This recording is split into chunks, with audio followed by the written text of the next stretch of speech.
There's no feeling more intense than starting over. If you deleted your homework the day before it was due, as I have, or if you left your wallet at home and you have to go back after spending an hour in the commute. If you won some money at the casino and then put all your winnings on red but it came up black. If you got your best shirt dry cleaned before a wedding and then immediately dropped food on it. If you won an argument with a friend and then later discovered that they just returned to their original view. Starting over is harder than starting up. If you're not ready for that, like if you've already had a bad day, then what you're about to go through might be too much. Feel free to go away and come back. I'll be here. Alright, thanks for coming with me on this trip. I'll understand if you have to take a break at any point. Just find a safe place to stop and quit the game. Don't worry, I'll save your progress, always. Even your mistakes. This game is a homage to a free game that came out in 2002, titled Sexy Hiking. The author of that game was Jazzuo, a mysterious Czech designer who was known at the time as the father of B games. And B games are rough assemblages of found objects. Designers slap them together very quickly and freely, and they're often too rough and unfriendly to gain much of a following. They're built more for the joy of building them than as polished products. In a certain way, Sexy Hiking is the perfect embodiment of a B game. It's built almost entirely out of found and recycled parts, and it's one of the most unusual and unfriendly games of its time. In it, your task is simply to drag yourself up a mountain with a hammer. And that act of climbing, in the digital world or in real life, has certain essential properties that give the game its flavor. No amount of forward progress is guaranteed. Some cliffs are too sheer or too slippery. And the player is constantly, unremittingly in danger of falling and losing everything. Anyway, when you start Sexy Hiking, you're standing next to this dead tree that blocks the way to the entire rest of the game. It might take you an hour to get over that tree, and a lot of people never got past it. You prod and you poke at it, exploring the limits of your reach and your strength, trying to find a way up and over. And there's a sense of truth in that lack of compromise. Most obstacles in video game worlds are fake. You can be completely confident in your ability to get through them once you have the correct method or the correct equipment or just by spending enough time. In that sense, every pixelated obstacle in Sexy Hiking is real. The obstacles in Sexy Hiking are unyielding, and that makes the game uniquely frustrating. But I'm not sure Jazzuo intended to make a frustrating game. The frustration is just essential to the act of climbing, and it's authentic to the process of building a game about climbing. A funny thing happened to me as I was building this mountain. I'd have an idea for a new obstacle, and I'd build it, test it, and it would usually turn out to be unreasonably hard. But I couldn't bring myself to make it easier. It already felt like my inability to get past the new obstacle was my fault as a player rather than as a builder. Imaginary mountains build themselves from our efforts to climb them, and it's our repeated attempts to reach the summit that turns those mountains into something real. When you're building a video game world, you're building with ideas, and that can be like working with quickset cement. You mold your ideas into a certain shape that can be played with, and in the process of playing with them, they begin to harden and set until they're immutable, like rock. And at that point, you can't change the world. Not without breaking it into pieces and starting fresh with new ideas.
You've done this part before. You know it's possible. Just do what you did the first time.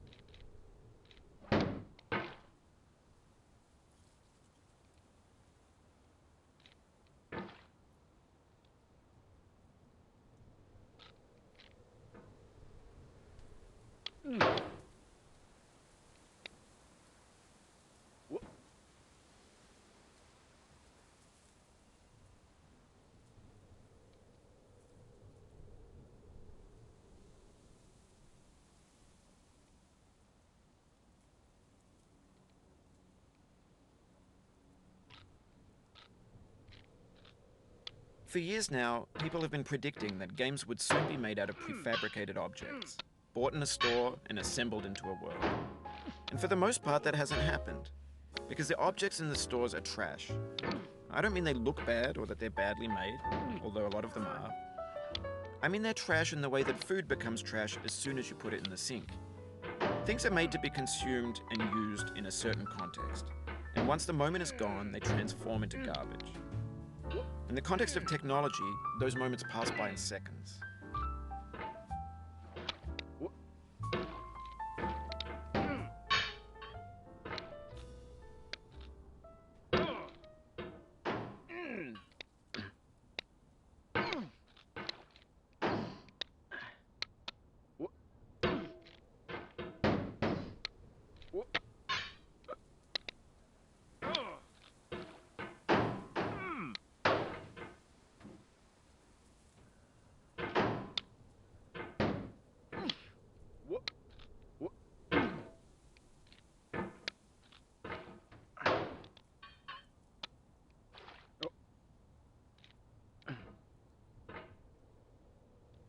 Over time, we've poured more and more refuse into this vast digital landfill that we call the internet.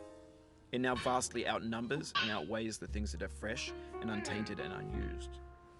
When everything around us is cultural trash, trash becomes the new medium, the lingua franca of the digital age. And you can build culture out of trash. But only trash culture. B games, B movies, B music, B philosophy. Maybe this is what digital culture is. A monstrous mountain of trash, the ash heap of creativity's fountain. A landfill with everything we ever thought of in it. Grand, infinite, and unsorted. There's 3D models of breakfast, Gen X's fanfic novels, scan magazines, green screen Shia LaBeouf, banned snuff scenes on LiveLeak. Facebook's got lifelike bots with unbranded adverts and candid shots of Kanye and Taylor Swift mashups, car crash epic failed GIFs, Russian dashcam vids, discussions of McRibs, discarded, forgotten, unrecycled, muddled, rotten, untitled. Everything's fresh for about 6 seconds, until some newer thing beckons, and we hit refresh. And there's years of persevering, disappearing into the pile, out of style, out of sight.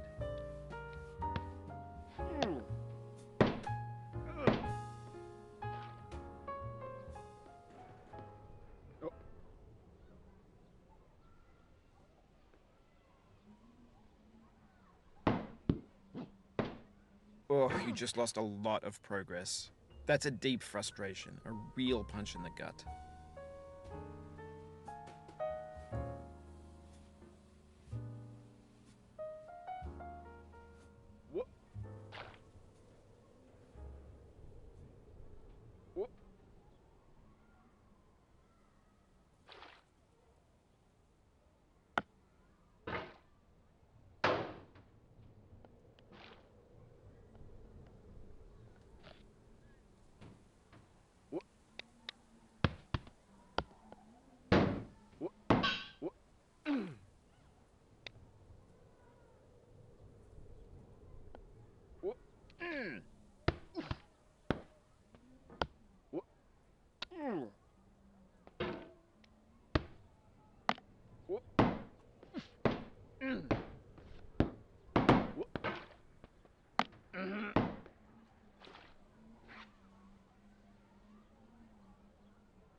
In this context, it's tempting to make friendly content that's gentle, that lets you churn through it but not earn it. Why make something demanding if it just gets piled up in the landfill, filed in with the bland things?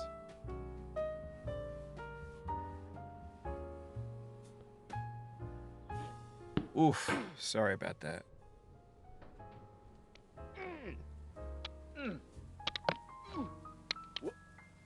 Oh, it happened again. Keep on trying, don't let it get to you.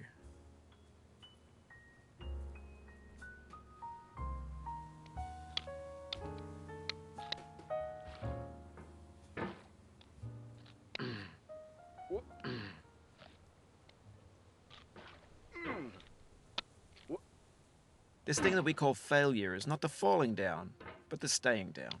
Mary Pickford.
Oh, no.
Oh.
Get nasty over there, boy.